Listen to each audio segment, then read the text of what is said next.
All right, welcome back and thank you for staying with us. Like you just saw there, up next we have Davina Ogbe, who is a serial entrepreneur who's passionate about culture, innovation, and education.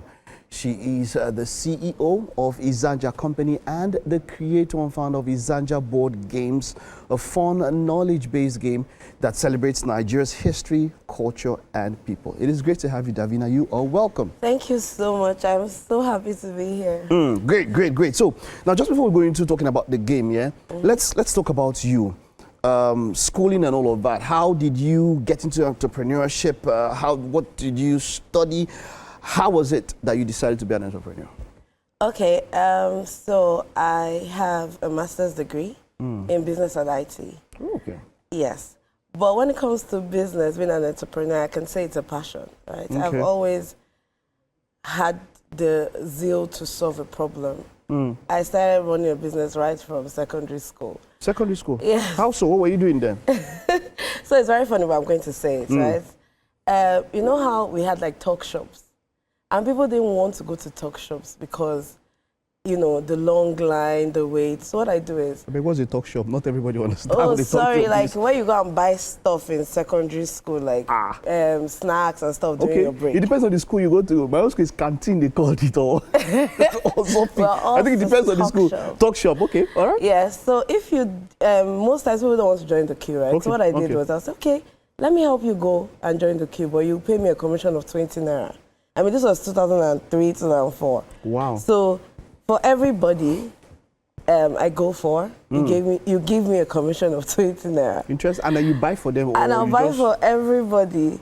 So whenever you see me on the queue and I'm number one, people are already discouraged because I'm buying like 30 donuts, 50 moi, 10 meat pie, right? Incidentally, that's what a lot of people do when they call themselves personal shoppers. Yes, Even in the yes, world as it is now. Because I know some people say, exactly. okay, I want to buy things. They send a list to some particular people and those people go shop for them. Yes, I used to do that as well. That's personal shopping. Yeah. Wonderful. And then after then, how did it evolve into what you're doing now? From school, how did you move when you came out of school to get into the point where you started this company?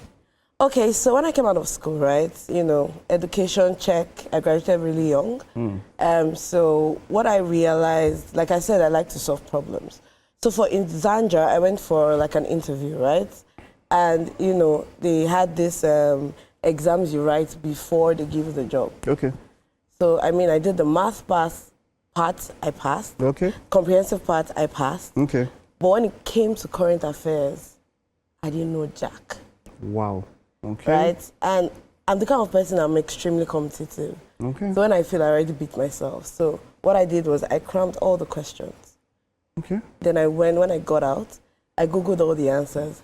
And, you know, questions like about women's riots, I had no idea that about women even did the riot. Even rioted. Do you get, sorry. So they also asked when Nigeria moved from right hand to left hand. I didn't even know that Nigeria was it left hand to right hand? I can't remember. From left hand to right, because we're right hand now. Yeah. Yes, so, you know, things like that. So I was like, how come I didn't even know these things that are very, that a common Nigerian is supposed to know? To know. Right? So I had game night that weekend. We played a popular game called Charades. Okay. And I thought about it. I was like, why can't I make a game, right, that Nigerians will have fun, but they are also learning, right? And wow. Over the years, I have seen my aim work out because we're naturally competitive. People who play the game and be like, you know what, I'm going to read my current affairs so that next time when I come, I'm going to win. And people are literally doing that. You know, So, yeah. Incidentally, growing up, for us, the games we had then, Monopoly was a big thing for us. Yes. And that's because of my Monopoly, favorite. a number of us got to know about some streets in the UK. Sure. We knew about Leeds, we knew about Mayfair. In fact, Mayfair, I think Mayfair is purple, if I can still remember. The most expensive. There's Piccadilly. Piccadilly. What else comes into my mind? You know, but I found out that Monopoly made us start understanding British streets and all of that. So is this, you know, and then of course the Nigerian version came out also. But I love that you saw that need, that people needed to learn about current affairs, and then you decided to go into all of this. But let's talk about the process, because it's not just having a need and all, but business is not easy. You had to put this together, create this, get manufacturers, put all of that. What was the process like getting this together? Was it easy for you? It wasn't. I won't lie. I mean, you won't believe that we've been on this since January 2017. 2017, that's when it started. That's when it started. And then when did you get the first board? When was the game available? 2020. 3 years. 3 years. And all that 3 years you were working. It's not like I was working. I mean, this is like the fourth product. Okay. We had the first board. Okay. I mean, we had to start to, play with people to bounce ideas. Okay. Because, okay. Most times you need a village, to be honest. I needed a village, and I'm grateful for my village. Okay. So when we started the game, we started having, the game is good, but it needs a spark. I went back to the drawing book, and that's when the wild card came up. So there's a great feature in the game called the wild card. Okay. Right? The wild card is what scatters the whole game, right? Okay. So I went back, I don't really like the board. We even went to a popular, art mogul. I don't know if I can mention her name. Yeah, you can. Nike, we went to Nike Art Gallery. Oh, wonderful. She's been here on the show a number of times. Oh, yeah. Okay. We met her and her husband, and, and we just showed them, and they were like, the board is nice, but it doesn't have anything Nigerian on it, right? It doesn't look, because the original board was like, it looked British, let me not lie. Oh. So they were like, you need to make it Nigerian, right? And that's when we went back to the drawing book, we designed the board, we came back, played it with a couple of guys, we now made it black. They were like, why did you make it black?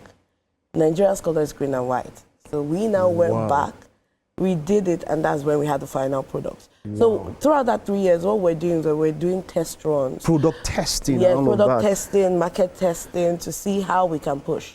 Wow. I know in the world of movies, okay, this is an image. I saw Mikel be there. Something you had an event. Oh, yes.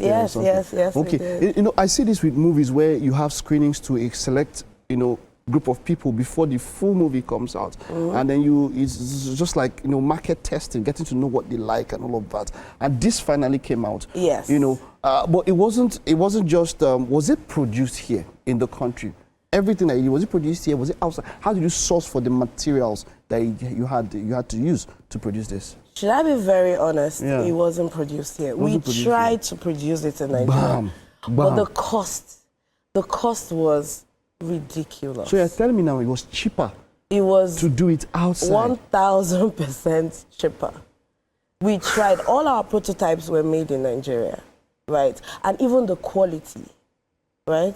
So I would have brought, if I knew that this question was going to come up, I would have brought the generation different of generations. Isanja. So you would see the difference. I'm not going to discredit Nigeria. We're really trying. Yeah. We're trying to give our best, and hopefully we'll get better. What do you think could be done for our local market? Maybe would government need to put in some policies so that things like this can be easier?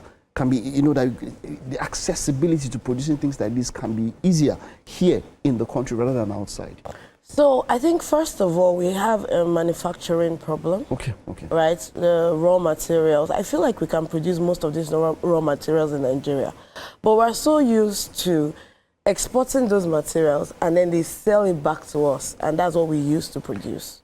So if you can actually start manufacturing, doing all the raw material work here, it will cut the cost very, very low. That's one. Two, we need to have a stable economy. I mean, they factor in the rent, the electricity, and every other thing they need to do, right? So sometimes you don't blame them, right? If you go to China, you see factories. There are so many factories, right? But in Nigeria, how many factories can you find? And the fact that it's a limited space is another problem. So if we can work on that, like bringing in the machines, coupling the machines, I feel like we're so talented in this country. We can produce whatever we want to produce, but it's just support. I think we need a lot of support as entrepreneurs. A lot of businesses I know have died because of the cost of of, you know, producing, the cost of everything. It's ridiculous. It is. And Nigerians can't even afford those things. It is wonderful. Okay, let's spend the time remaining and let's talk about the game itself. You know, it says here Isanja board game I Sabi Naija. Yes. Okay, so that's where you get the Isanja I Sabi Naija. Yes. Okay, so if somebody picks up this game and wants to play it, what should they expect? What is this game about? Energy. Energy, yeah? Isanja's energy, I have never seen it before. Okay. Like, I'm so confident that whenever I get to a space and I tell them I want to play Isanja, like, you know how young people want to do like truth or dare or or something fun games, and then I bring Isanja and they're like, I beg, which kind of game is this? And I'm like, let's play it. See, and they would toss that truth or dare. I've never played Isanja just once. Whenever I go, there's like 2 rounds, 3 rounds. The energy is massive. Everybody's trying to push. So how many people do you need to play it? How do you play it? It's a board game, okay, but how do you play it? How many people do you need to play it? How long will it take to complete a round of the game? Just give us some details like that. Okay, so it takes 4 to as much people. Usually I'll say 4 to 40. But I've played it at an event before when there were over 300 people and it worked. Wow. So I would say 4 to whatever number you have, depending on how you manage the game. So what is the game about? It's just a quick thinking, fast guessing game, right? So you have the cards and you're describing the words to the cards to your team members in 30 seconds. Okay. Right? And there's a twist called the wild card. So the wild card gives you an advantage, your team an advantage, or the other team a disadvantage. Now there's something about Isanja that I love, right? Isanja brings people together. So what I do is I have a black bag and the team selector, so you can't pick your friends.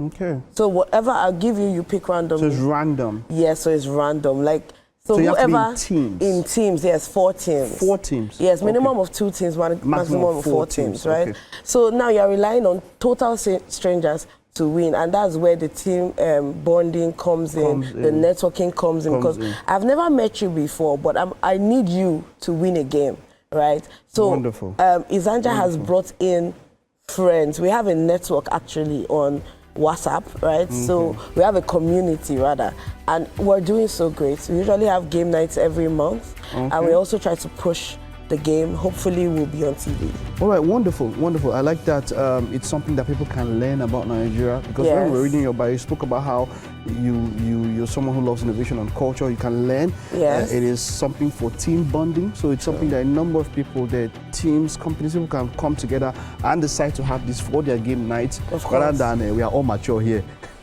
When someone wants to start a game night and you're here, we are all mature here. No, not this one. This is something kids can play also. Yes, so we have kids should play. Yes, we have the Isanja for kids actually. Okay. And then we have the one for secondary school. Oh, so you know how, again, game nights, social nights in school, I remember we used to dance "Turn Me On" with our Hey Mama skirts. So instead of doing that, I mean, this is something that your kids will enjoy and they will also learn. All right, wonderful. Thank you so much for this. And more grease to your elbows. We need more of these to boost our culture or the knowledge in our country. And for that. Can I just say this? Okay. Our market is doing great abroad. Okay. Right. Oh. So it's something that the feedback we get is, oh, you're taking us back. Like, we're not losing the Nigerian feel when we play this game. So wonderful. Canada does fantastically well. Canada is our #1, and then the UK. Wonderful. So yes, I'm so proud of myself. Yeah. Because when I see it outside, I'm like, I'm doing something great, and I'm pushing Nigerian culture. You really are. Isanja, that's the game. Davina, that's the CEO. Thank you. You can get it out there. It's available at different places for you to get and be a part of it. Thank you so much. Thank you too. All right. Okay, that's it on our SME segment this morning. I hope you're able to pick up something and learn something. Of course, I know that, hey, come on. When you have that innovation, you can pass through any challenges, irrespective of what they are.